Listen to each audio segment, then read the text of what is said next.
Muito bom dia, é bom estar aqui mais uma vez para conversar com você, para dividir a palavra de Deus com você. E a minha expectativa é que nesta manhã você tenha realmente uma experiência gratificante com o Senhor. Nós estamos concluindo o nosso projeto de 40 dias de amor. 40 dias passaram assim, não é? E nós estamos entrando na última semana da leitura do livro. Hoje você começa a última semana de leitura, e sábado que vem nós teremos um culto de batismos aqui, com muita gente sendo batizada, uma grande celebração.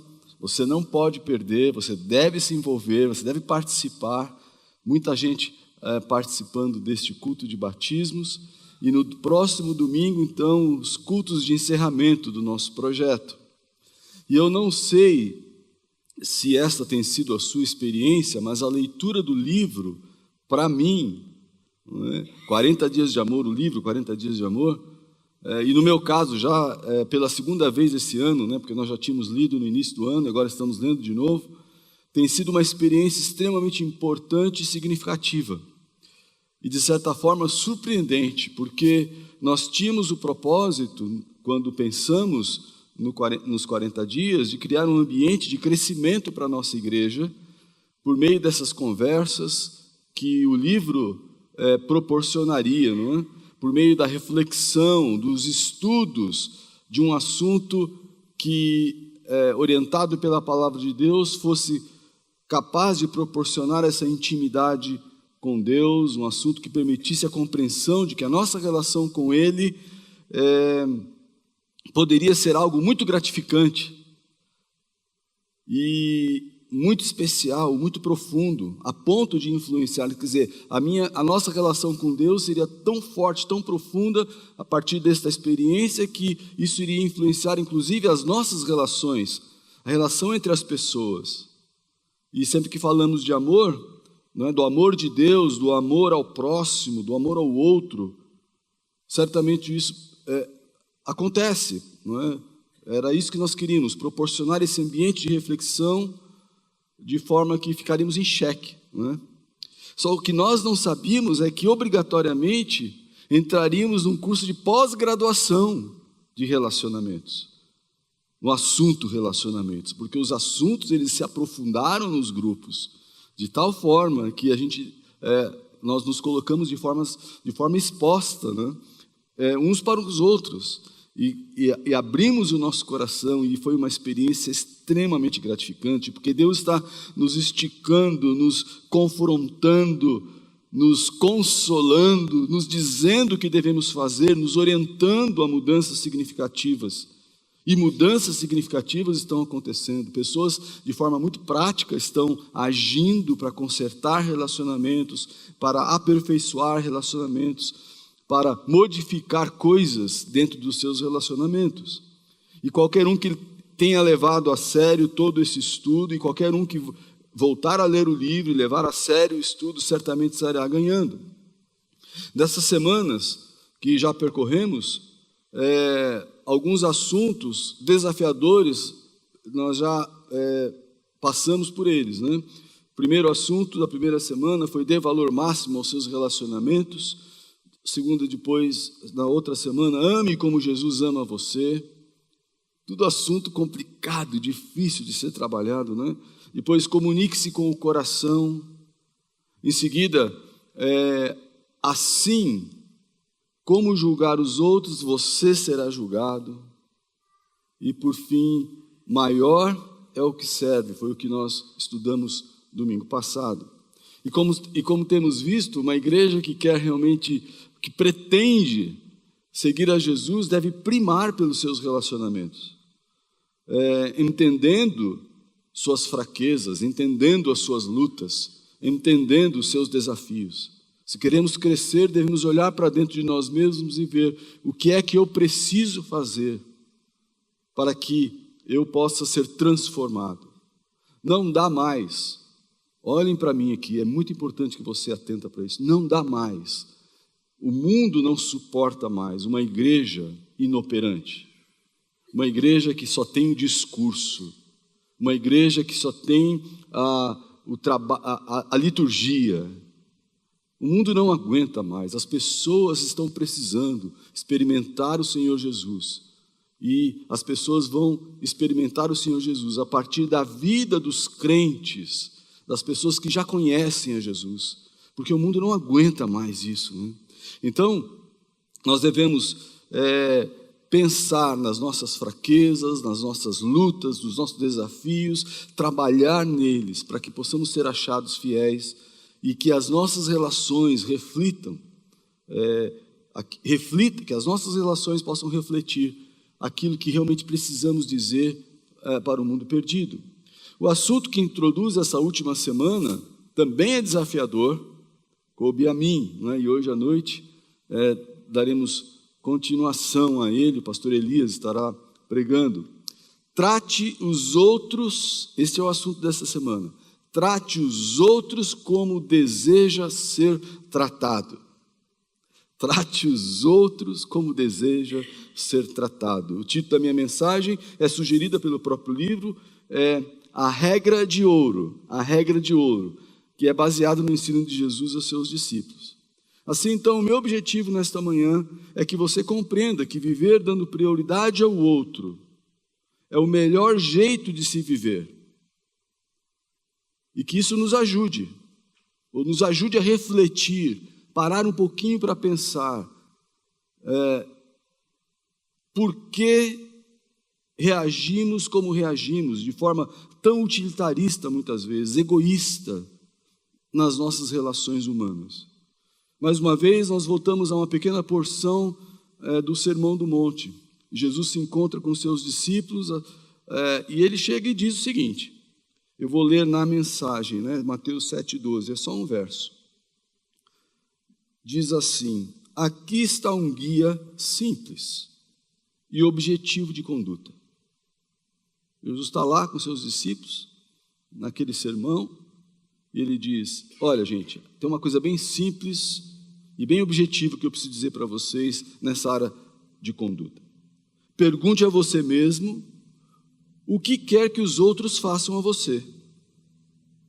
É uma questão de reflexão, de você parar para pensar um pouquinho na sua vida e perguntar para você mesmo, o que quer que os outros, o que você gostaria, né? Pergunte a você mesmo, o que quer que os outros façam a você. E então, faça o mesmo a eles. Na verdade, nisso se resumem a lei e os profetas. Pois é, uma vez eu estava esses dias, a gente ia mostrar um vídeo aqui, acabamos desistindo, né? Saiu aqui na televisão o vídeo de uma mulher que estava com a camisa do time dela, entrou no vagão onde estava o time da outra torcida, e ali ela foi hostilizada.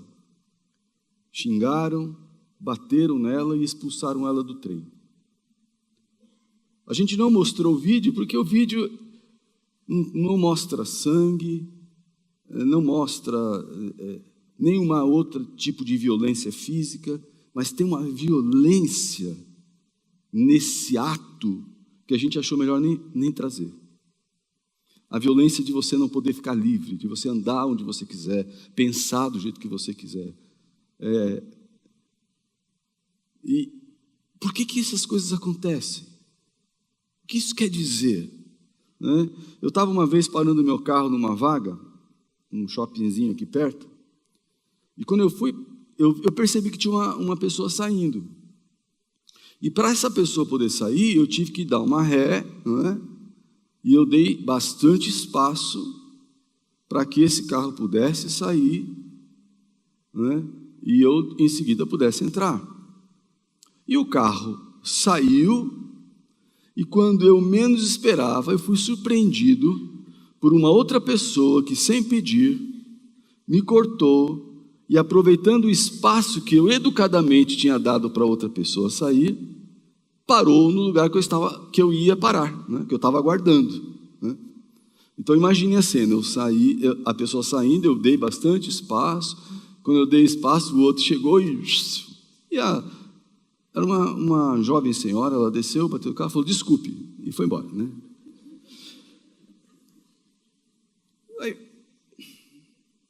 Duas coisas muito importantes sobressaem dessa experiência para a minha vida. Eu queria que você acompanhasse, porque isso é a vida.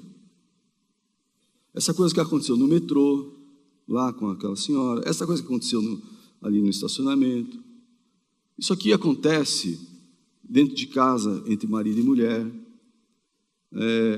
acontece no trabalho, entre patrão e empregados, entre empregado e patrões, entre amigos, entre vizinhos. Não é?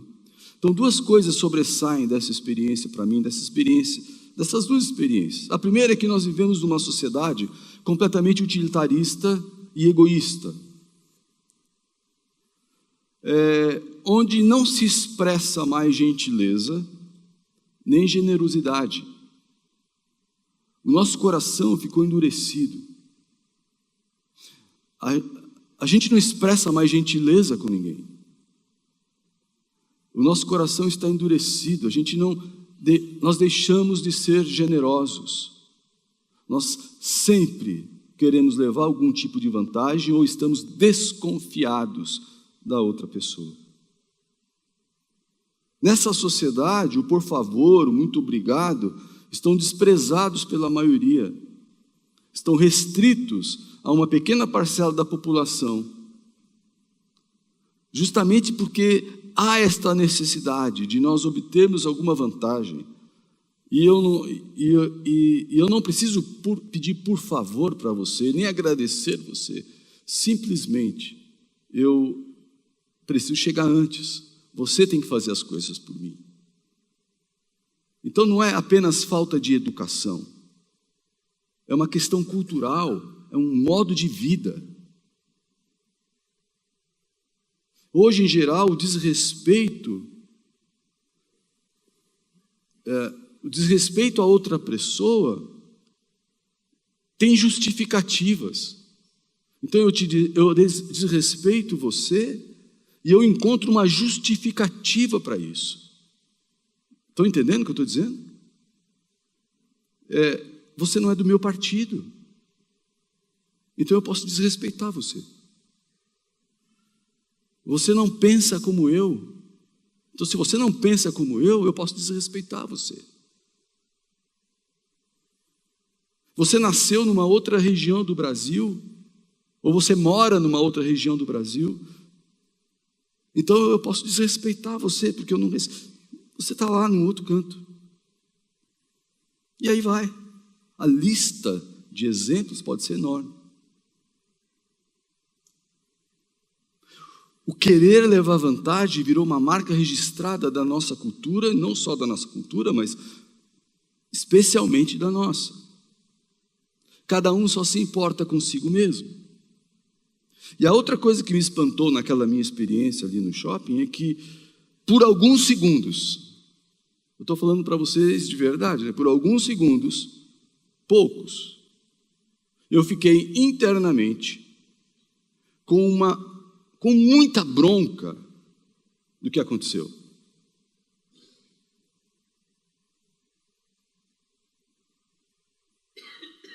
Eu tinha outras pessoas no carro, mas por alguns segundos eu tive o impulso de reagir de forma feia. Mas eu não fiz, não é? Pelo contrário, eu agi certo. Eu não fiz nada errado nessa história, pelo menos. Mas o que me preocupa foi aquele meu impulso, não é? Que eu não tenho certeza se foi porque realmente ponderei ou porque tinha pessoas no carro. Talvez eu nunca vá saber, não é? Porque depois aí você reflete, não é? Pensa bem, por causa de uma vaga, eu ia ganhar aqui 1 minuto mais, 2 minutos, né? Ou por causa de um time de futebol, ou por causa de qualquer coisa. Aí você termina a frase da coisa que aconteceu com você, que gerou um problema, e aí você vai dizer, mas será que vale a pena? Será que é isso? Será que esse é o modo de viver que nós temos que ter?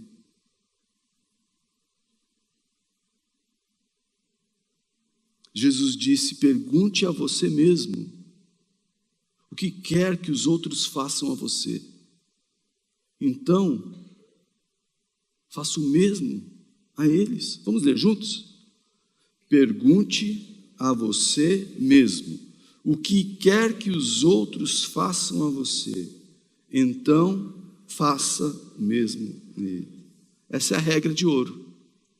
Essa é a regra de ouro que pode transformar os seus relacionamentos, os nossos relacionamentos. Mas o que acontece é que, estimulados por nossa cultura contaminada, pelo erro, pelo pecado que está dentro de nós, a pergunta que acabo fazendo para mim mesmo é: como posso ter minhas necessidades supridas? Como posso ter minhas necessidades supridas? Como é que você vai me ajudar a resolver os meus problemas? Como é que você vai encurtar os meus caminhos? É isso que a gente faz dentro de casa, faz com os filhos, faz com a esposa, com o marido, no trabalho, com os empregados, com os patrões, faz assim em todo lado. Como é que eu posso ter as minhas necessidades supridas?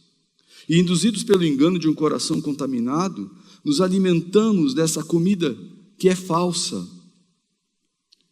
Porque você quer produzir felicidade em você quer produzir bem-estar, você quer se dar bem, e aí você come esta comida que é falsa.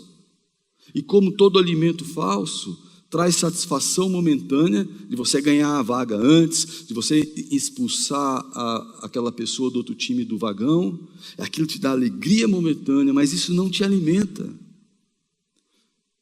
A frustração vem em seguida, e você precisa então agir de forma mais aguda, mais contundente em seguida. É como se fosse uma droga.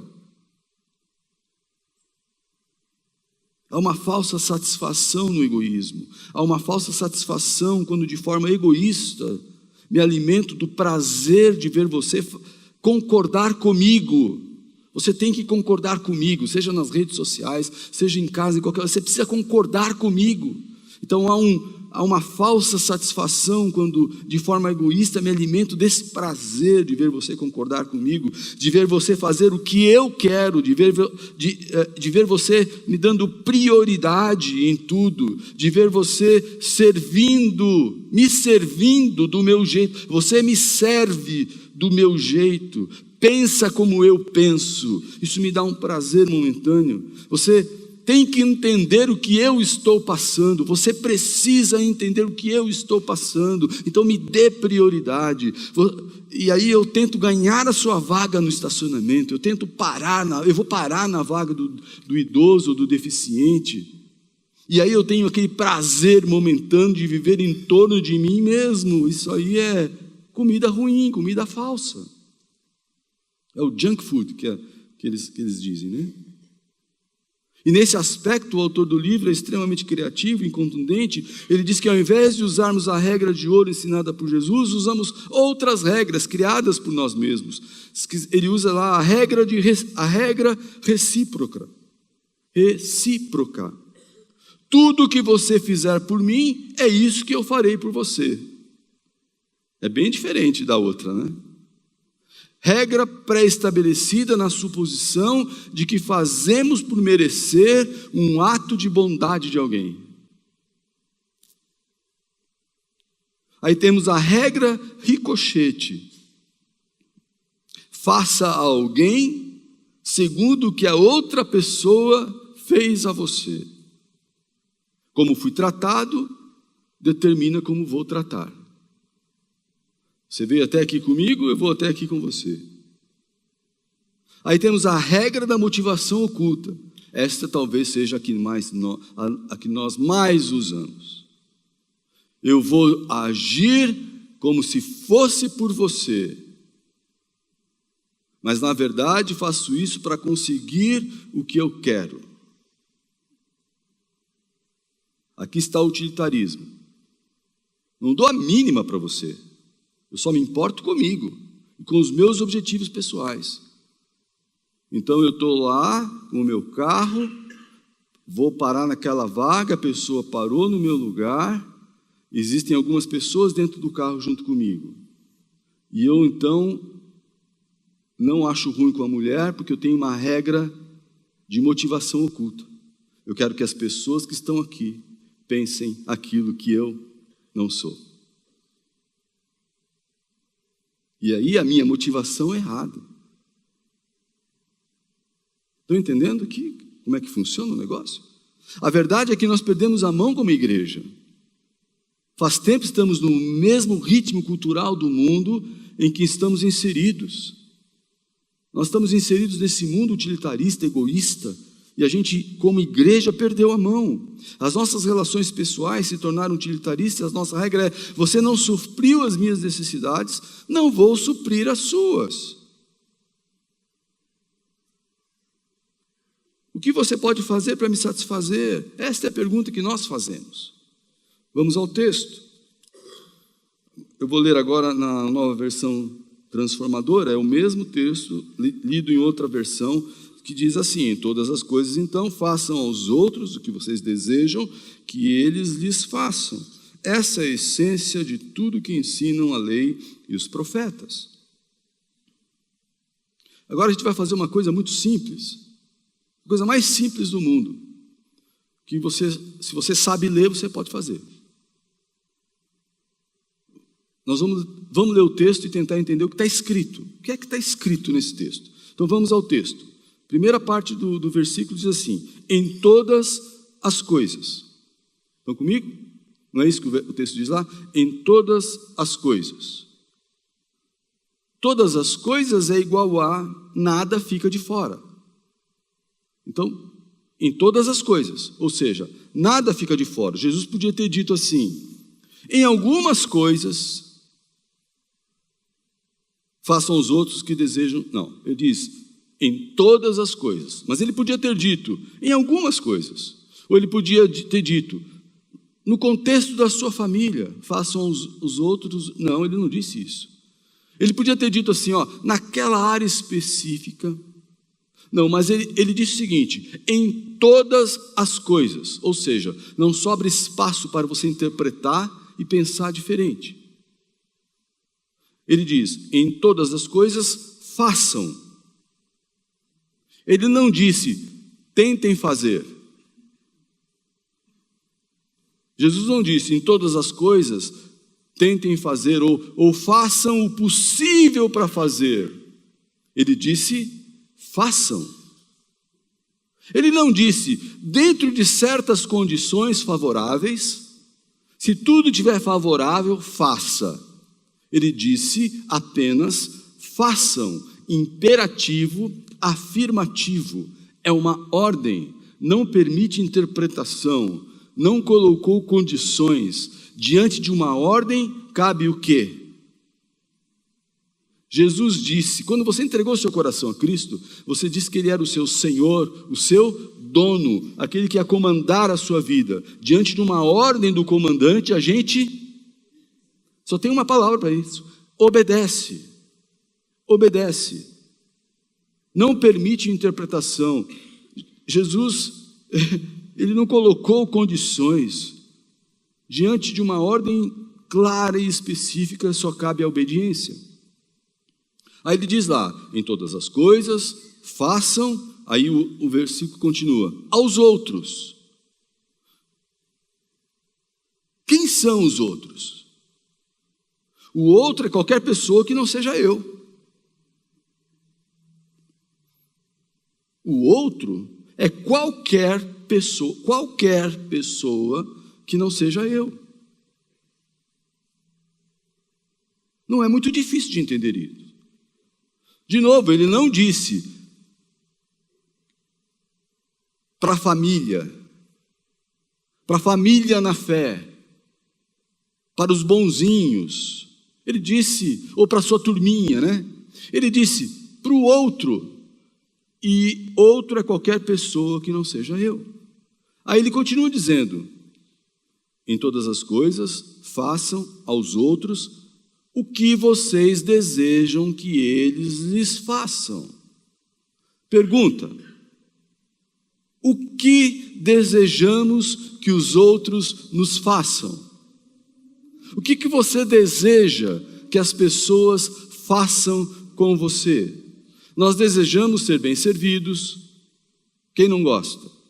Nós desejamos ser bem tratados. Aliás, nós desejamos ser tratados com respeito. Ou quem não deseja aqui ser tratado com respeito? Desejamos que nos seja dada a chance de ter e dar opiniões, mesmo que estas opiniões discordem do outro. Nós desejamos isso. Eu quero ter a oportunidade de dar a minha opinião. Eu quero ter a oportunidade de ter uma opinião. E eu quero que você me respeite. É isso que eu desejo, que você deseja. Nós desejamos ser alvo da misericórdia das pessoas quando erramos.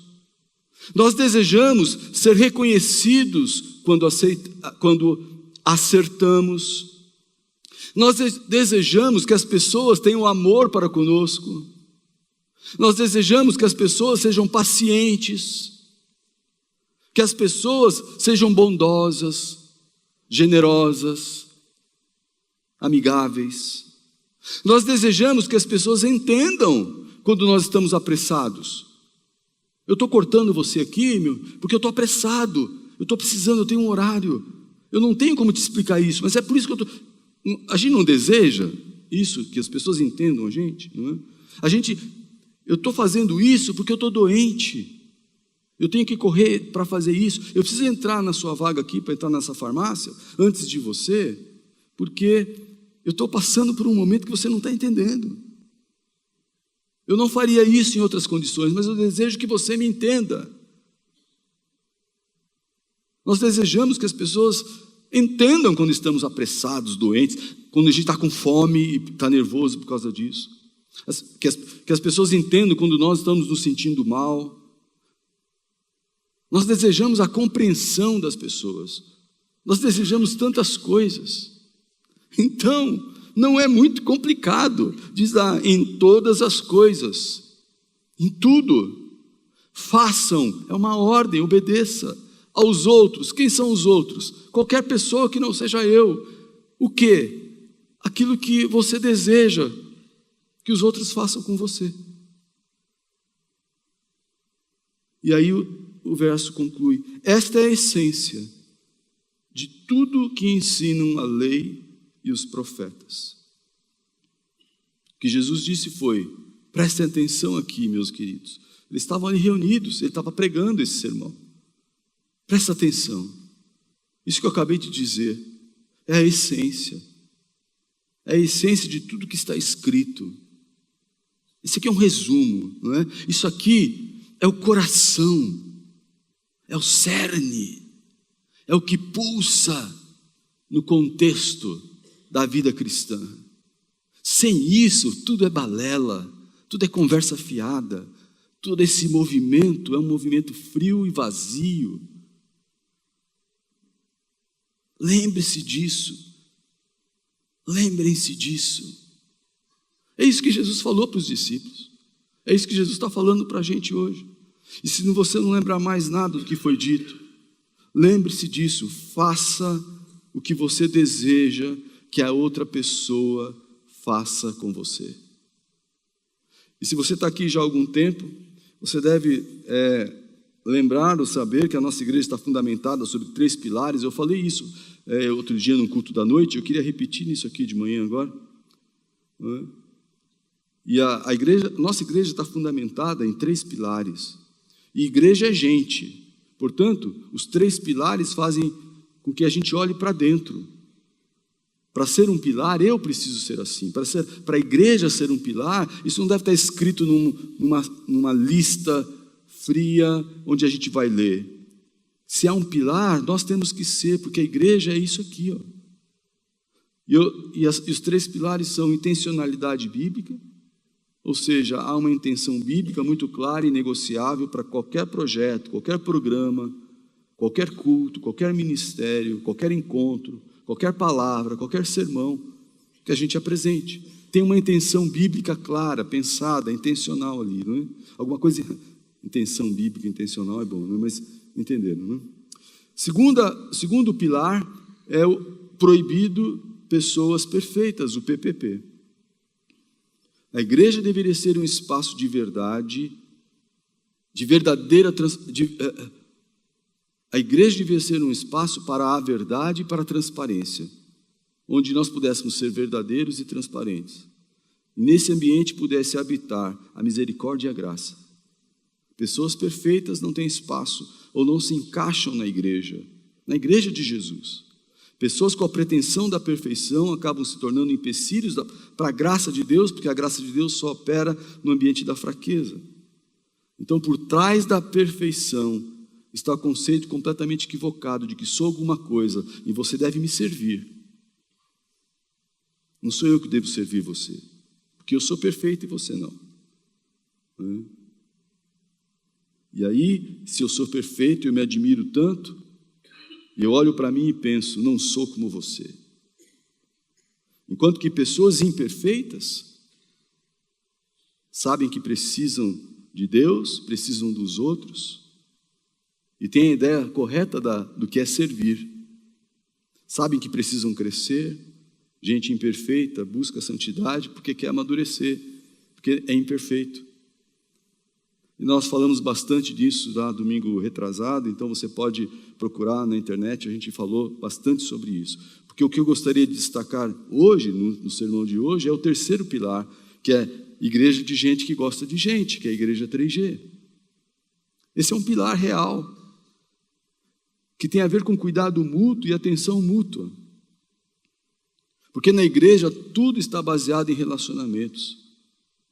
Gente que gosta de gente não é gente pegajosa, que só fica se abraçando e se pegando. Gente, acorda.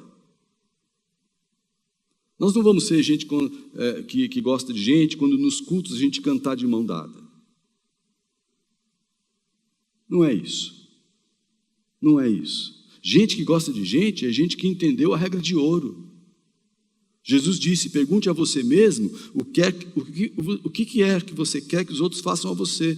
Então façam o mesmo por eles. Isso que é igreja 3G. Igreja 3G é gente que cuida de gente e que se deixa, é gente que cuida e se deixa cuidar. A igreja 3G não é testada quando nós pensamos, vamos ver quem vai falar comigo, quem vai cuidar de mim, me dar atenção. Igreja 3G é quando intencionalmente pensamos, com quem eu vou falar hoje? Terminando esse culto, qual é a pessoa nova que eu vou conhecer? Quem é que ficou sozinho? Quem é que está lá num canto que talvez esteja precisando de oração? Quem você percebeu que na hora da oração estava com uma lágrima, que está precisando talvez de um abraço? É quando intencionalmente eu penso com quem eu vou falar, com quem eu vou orar, para quem eu vou dar atenção, de quem eu vou cuidar. Isso é que é a igreja 3G. Não é quem vai fazer isso comigo, mas é como eu vou fazer isso com o outro. É a regra de ouro. Quando todos cuidam e amam, todos são amados, e eu devo ser 3G, mesmo que ninguém seja comigo. Igreja 3G é apropriar-se do amor de Deus, que dá força de Deus para viver o amor de Deus, porque não é fácil viver o amor de Deus. Não é uma coisa simples. E o livro fala lá, de que a gente não deve idolatrar o ideal. A gente sabe quais são as nossas limitações e condições, mas nós vamos nos apropriar da força de Deus para viver o amor de Deus. Igreja 3G é dar-se. Viver a experiência da igreja 3G é libertador, porque traz alegria e bem-estar, porque vivemos de forma equivocada, pensando que o meu bem-estar depende de se você vai satisfazer os meus desejos. E nós vamos descobrir que ter bem-estar e viver feliz é quando você entende que você vive para o outro. Viver a experiência da igreja 3G, então, é libertador. A satisfação de Deus invade o nosso coração quando alguém é atendido por Deus por nossa instrumentalidade. A igreja 3G acontece quando nos submetemos a Deus, quando submetemos o nosso coração a Deus, quando o nosso coração está batendo no ritmo do Senhor, quando nós nos identificamos com Cristo, que veio ao mundo, nasceu, viveu e morreu por conta dos outros, por cada um de nós. Não é fácil, mas é recompensador viver a regra de ouro. E eu concluo pensando e refletindo com você. É uma grande armadilha achar que olhar para si é a saída para se dar bem na vida. A maioria das pessoas está equivocada quanto ao que é viver. Viver é viver para o outro. Viver é viver para o outro. E aí você vai descobrir que maior é o que serve. Viver bem, porque viver é viver para o outro. Agora, você quer viver bem? Isso tem foco também. Viver priorizando o outro é o melhor jeito de se viver. Porque aí o ambiente da graça e do amor é onde Deus opera. Eu creio de verdade que a nossa relação com Deus deve sofrer uma reviravolta. Reviravolta. Se tudo que temos aprendido aqui começar a fazer parte do nosso viver diário. Deus quer trabalhar no nosso coração, no seu coração que talvez esteja endurecido, na maneira como você trata a sua esposa, seu marido, seu filho, seu pai, a maneira como você vive, seu coração está endurecido. Então Deus quer trabalhar nesse coração, Deus quer trabalhar na nossa vida e produzir a partir do nosso coração as mudanças necessárias. Deus quer nos dar a compreensão de que viver bem pode salvar o seu casamento, pode salvar a sua empresa, pode salvar as suas relações familiares. Aqui está um guia muito simples e objetivo de conduta. Pergunte a você mesmo o que quer que os outros façam a você, e então faça o mesmo por eles. Na verdade, nisso se resumem a lei e os profetas. E eu creio que a compreensão do que Jesus quer dizer aqui, quer ensinar aqui, deve nos fazer refletir. Você deve parar e pensar. Como estão as coisas aí dentro, aqui dentro? A nossa única saída é fazermos esta avaliação do coração e transformar a regra de ouro num projeto de vida. Esse vai ser meu projeto de vida. E aí você arruma um parceiro que vai ajudar você a cuidar disso. Falei, regra de ouro. Aí você já sabe. Não é?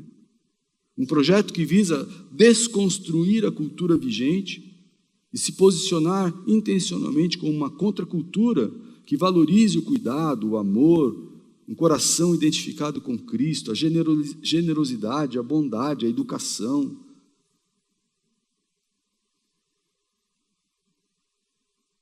Uma vida voltada para o outro é libertador e vai trazer o bem-estar e a felicidade que todos procuram. Curva sua cabeça. Senhor, nós estamos aqui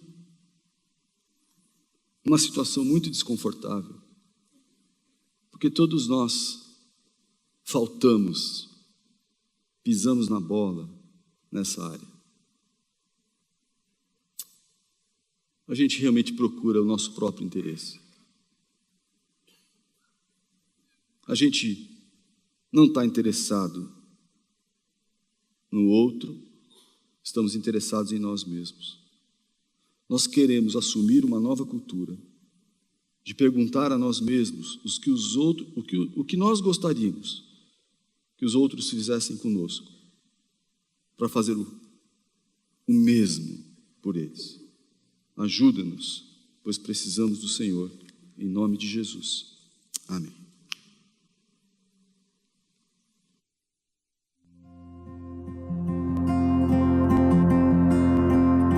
Seria tão bom se o que a gente fala fosse pura compaixão, amor, cuidado e zelo por aquele nosso irmão. Seria tão bom se o conhecer a Deus fosse mais que religião, fosse amor e obediência pelo autor da criação. Seria tão bom parar na estrada, se aproximar e além das palavras querer ajudar, chegar bem mais perto e sem escolher fazer o que é certo, cuidar e acolher. Ai, Pai, faz de mim alguém parecido contigo. E então transforma o meu eu, esse jeito de ser tão altivo. Quero me parecer contigo.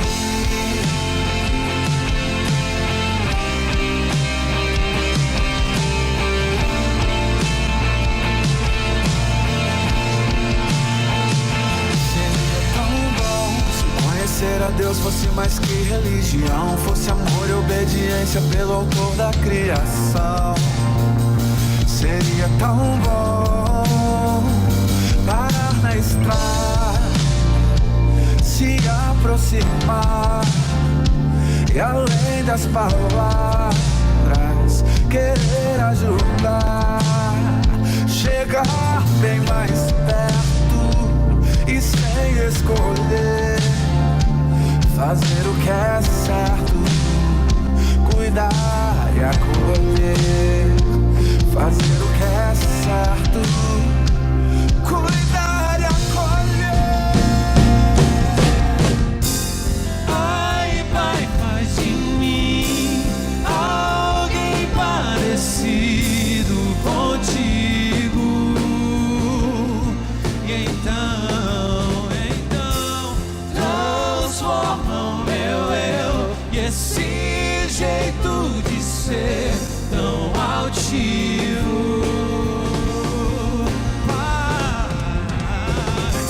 Ai, Pai, faz de mim alguém parecido contigo. E então transforma o meu eu e esse jeito de ser tão altivo. Quero me parecer contigo.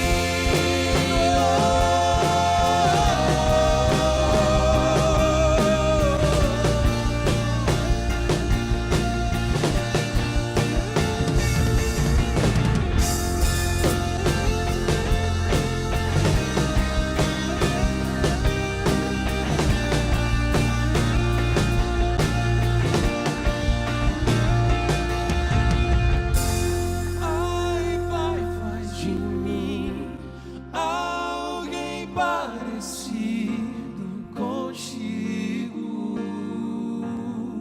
Então transforma o meu eu e esse jeito de ser tão altivo. Oh, Pai, ai, Pai, faz de mim alguém parecido contigo. E então transforma o meu eu e esse jeito de ser tão altivo. Quero me parecer contigo.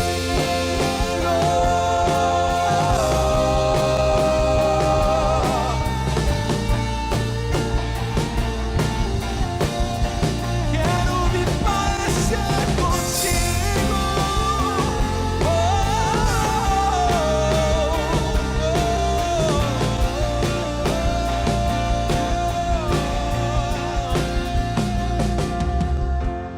Ai, Pai, faz de mim alguém parecido contigo. E então transforma o meu eu e esse jeito de ser tão altivo. Quero me parecer contigo. Seria tão bom. Quero me parecer contigo. Seria tão bom. Quero me parecer contigo. Seria tão bom. Quero me parecer contigo. Seria tão